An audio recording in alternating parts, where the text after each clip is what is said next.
Inner Alchemy के channel के ऊपर साइंस के टॉपिक्स को डिस्कस करने का रीज़न ये है क्योंकि मैं ये समझती हूँ जब तक इंसान ने साइंस को एक्सप्लोर नहीं किया इंसान अपने आप को भी एक्सप्लोर नहीं कर सकता। साइंस ये कोई ऐसी किताबों में लिखी हुई चीज़ नहीं है, ये सिर्फ एक ऐसा सब्जेक्ट है, ऐसा टॉपिक है जिससे हम अपने बारे में मज़ीद अवेयर होते जाते हैं, अपने आप को मज़ीद जानते रहते हैं, ना सिर्फ अपने आप को, फिर अपने इर्द गिर्द की दुनिया को और फिर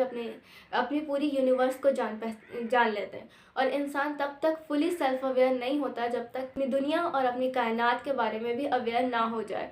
self awareness is not only about कि हम अपने इमोशंस को अंडरस्टैंड करेंगे, हम अपनी साइकी को अंडरस्टैंड करेंगे तो हम फुली सेल्फ अवेयर हो जाएंगे। नहीं, सेल्फ अवेयर होने के लिए हमें अपने इर्द गिर्द के इन्वायरमेंट को समझना इसलिए ज़रूरी होता है क्योंकि उसी से ही हमें आइडिया होता है कि वो इन्वायरमेंट हमारे ऊपर क्या अफेक्ट कर रहा है, उसकी वजह से हम इन्वायरमेंट के ऊपर क्या अफेक्ट दे रहे हैं। यूनिवर्स में हर एक चीज़ एक दूसरे से कनेक्टेड है। हमारे इर्द गिर्द का माहौल डिसाइड करता है कि हमारी साइकी क्या होगी और हमारी साइकी डिसाइड करती है कि हमारा इर्द गिर्द का माहौल क्या होगा। और साथ ही अगर हम अंदर की दुनिया को नहीं अंडरस्टैंड करते तब कभी भी हम बाहर की दुनिया को नहीं समझ सकते, कभी साइंस नहीं समझ सकते, कभी फिज़िक्स, केमिस्ट्री एंड बायोलॉजी के कॉन्सेप्ट्स को नहीं समझ सकते, हम अपनी एग्जिस्टेंस को नहीं समझ सकते। मुझे लगता है इस इंसान का सबसे बड़ा लॉस ये होता है कि वो अवेयर ना हो। अवेयर रहना हर एक चीज़ से जितनी पॉसिबल हो सके, अपने माइंड के मुताबिक, अपनी कैपेबिलिटी के मुताबिक जितनी अवेयरनेस पॉसिबल हो सके हमें लेनी चाहिए। यही एक एजुकेटेड माइंड होता है। और साइंस को बेटर तरीके से अंडरस्टैंड करने के लिए मैं आपको एक कॉन्सेप्ट बनाऊंगी। अपने माइंड में ये कॉन्सेप्ट रख लें कि साइंस कोई ऐसी चीज़ नहीं है कि जो ऑलरेडी ईजाद हो गई और आपने उसको अंडरस्टैंड करना है, बल्कि अपना माइंडसेट साइंटिस्ट वाला रखना है और ये समझना है कि आप फर्स्ट टाइम ईजाद कर रहे हो। ये नहीं सोचोगे कि उस साइंटिस्ट ने ये क्या लिख दिया, मुझे कुछ समझ नहीं आ रहा, बल्कि ये समझना है कि मैं खुद से इसको एक्सप्लोर कर रहा हूँ। अगर न्यूटन के 3 लॉज आपको समझ नहीं आ रहे तो आपने इस कॉन्सेप्ट से नहीं समझना है कि उस साइंटिस्ट ने लिख दिया और आप पढ़ रहे हो, बल्कि इस कॉन्सेप्ट से समझना है, इस माइंडसेट के साथ समझना है कि आप ही एक्सप्लोर कर रहे हो इन चीज़ों को।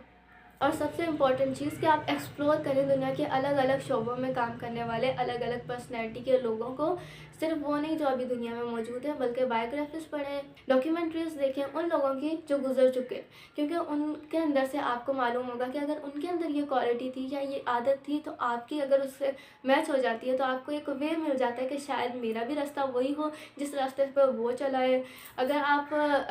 साइंटिस्ट की किसी डॉक्यूमेंट्री को देखते हैं, जैसे न्यूटन की आप बात सुनते हैं कि उसके माइंड में अजीब अजीब सवालात आते थे, तो उससे आपको लगता है अगर आपके जहन में भी इसी तरह के सवाल आते हैं कि ये ऐसा क्यों हो रहा है, ये वैसा क्यों हो रहा है, फिर आपको एक वे मिल जाता है अपने टैलेंट को पहचानने का कि शायद मेरा भी टैलेंट ऐसा ही हो जैसा इसका टैलेंट है। आपको फिर और मोटिवेशन मिलती है कि मैं भी इसी तरह से एक्सप्लोर करूं जिस तरह उसने एक्सप्लोर किया। उसके अलावा अगर आप किसी लॉयर की कहानी पढ़ते हैं और आपको उसका अंदाज़ पसंद आ जाता है और आपको रिलेटेड फील होता है कि ये देखो ये कितने अच्छे से बहस कर रहा है, मैं भी ऐसे ही बहस कर लेता हूँ या कर लेती हूँ, आपको आइडिया होगा कि आप भी लॉयर बनने की क्वालिटीज़ रखते हो, तो फिर आप उस तरफ आपको एक वे मिल जाता है कि आप भी उन चीज़ों को प्रैक्टिस करो जो कि वो लॉयर कर रहा है।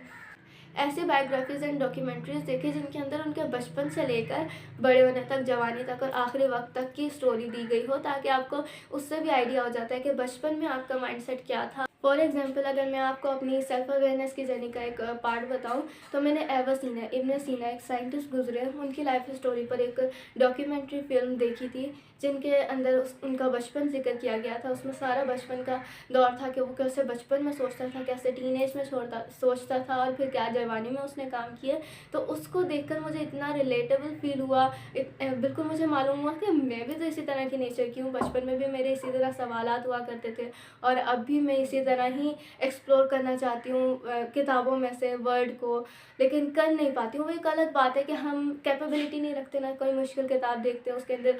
वोकैबुलरी के वर्ड्स नहीं होते हैं, हम नहीं समझ पाते, तो हम समझते हैं कि हम तो ये नहीं कर सकते, ये तो सिर्फ हमारे माइंड में एम ही आ गया। लेकिन नहीं, अगर कोई चीज़ करने की ख्वाहिश आपके माइंड में आ रही है ना तो यकीनन आप वो कर सकोगे, बस वोकैबुलरी की कमी है। अगर किताब में कोई चीज़ समझ नहीं आ रही तो मतलब उसके अंदर मुश्किल अल्फाज इस्तेमाल हुए जहाँ तक आपका अभी एक्सेस गया नहीं। इसलिए उस किताब को छोड़ने के बजाय कोशिश करें अपनी वोकैबुलरी बेटर करें और किताब उठाने से पहले पहले अपने आप को एक्सप्लोर करें।